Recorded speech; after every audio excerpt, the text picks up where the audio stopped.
What's going on, everybody? Welcome back to Race Conversations. We're excited to be doing this again. Thank you, Nick, for joining us. We're here at the church. We're excited to soon be welcoming people back in a limited capacity for worship. We're going to continue to worship online.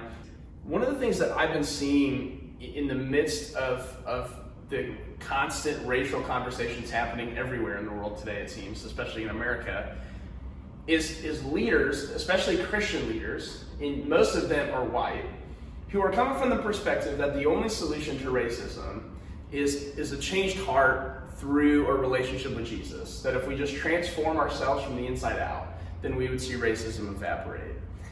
But what it seems that the message that I'm picking up from the Black community is that doesn't encompass all that racism is, right?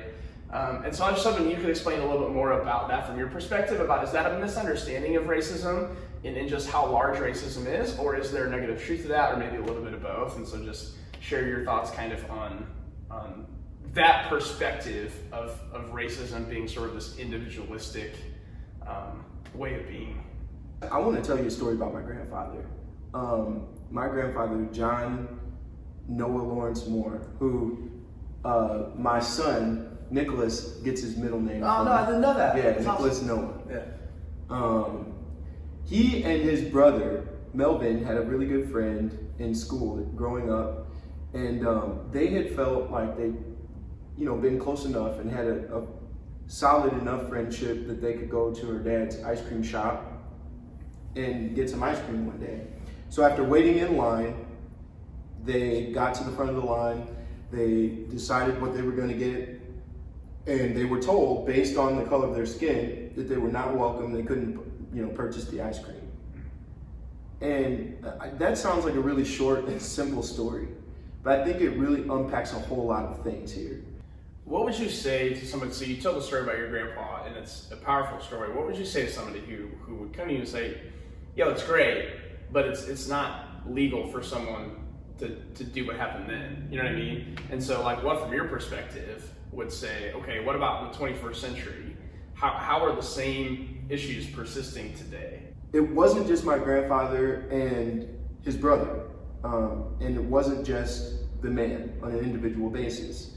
My grandfather's classmate was actually sitting behind her dad, who was working at the counter, so she's witnessing this whole scene. There were people waiting in line before they got there, and there were people behind them waiting in line once they left and were rejected. And so I think what we see here in this sort of scene or this picture of their story is that racism can happen on a lot of different levels. I mean, it's systemic because it's happening at an establishment where they're allowed to turn people away on the basis of the color of their skin and ethnicity. It's an establishment that's happening on public property that is commercial, that ought to be welcoming to everyone. And, it was overt racism. It was something that was very clear that happened in front of the people who were witnessing. And it was happening, at least from the person with the power at the time, or who owned the establishment, in a conscious manner, in a way that, he was very aware of what he was saying and what he was doing. I think what people don't know about racism, and what we often miss, and I think where some of the discourse comes in the conversation, is that there were all kinds of issues that are the ramifications of just one person's actions, right? So I already said that they weren't alone, right? And his daughter was there. But his daughter's a student who goes back to school, who has this perspective of what happened to her classmates. And now she has a view of her classmates through a lens that up until then, at least, who knows how she would have thought about them and who knows how that changed. But the reality is that was a negative incident and it did happen. And once we see things, it's kind of hard to unsee them, that there were people waiting in line, that this was part of an establishment in a town, on some very unconscious social level. There are people that associate with this person in town. There are officers and librarians and school teachers and pastors and all kinds of people in the community that socialize with this person on an individual level, and on a micro level, in a covert way and in a totally unconscious way, can be impacted by somebody's actions like that. And so I think when we talk about what racism is, there's so much discourse, but the reality is it's an ism.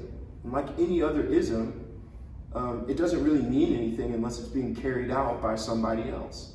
And so it's really about the heart of a person, and it's a person that influences other people. And the reality is that people change, and so too will racism.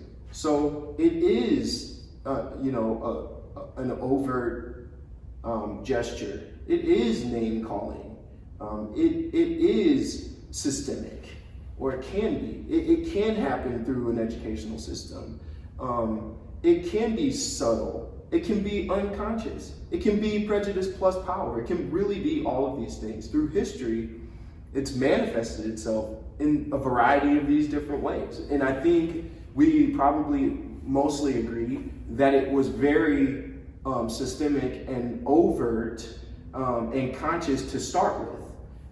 And over time, when we think about how race relations and things like that have gotten better, I think what the Black community is trying to say that it has gotten better to some degree. I mean, it is true that you and I probably couldn't have sat here in the 30s the same way. So it has gotten better. But I think what the Black community is trying to say in so many ways, and not just Black community, but many people of color, is that there are other and very personal situations that they have experienced that are a result of what happens when micro aggressions persists, when unconscious biases persists, and when covert racism is involved. And these are all things that really are connected to one another. They're connected by experiences, and they're connected. But I have hope, the hope I have is because it's an issue that people have, and because I know that Jesus' saving grace has a power to influence and impact people, then I have hope.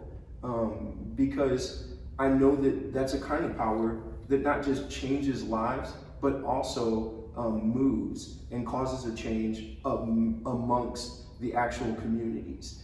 And I believe that's true in this case too. Thanks, Nick, so much for your perspective. We can't wait to do this again. I'm excited for how this might be helping you at your home. And again, we don't want this to be the end of the conversation. We want this to be the start of the conversation for you and your family and your friends and everybody. So let this be a catalyst. Don't let this be the answer, but let this be a catalyst for your own conversation. So thank you guys. Bless y'all. We'll see you next time.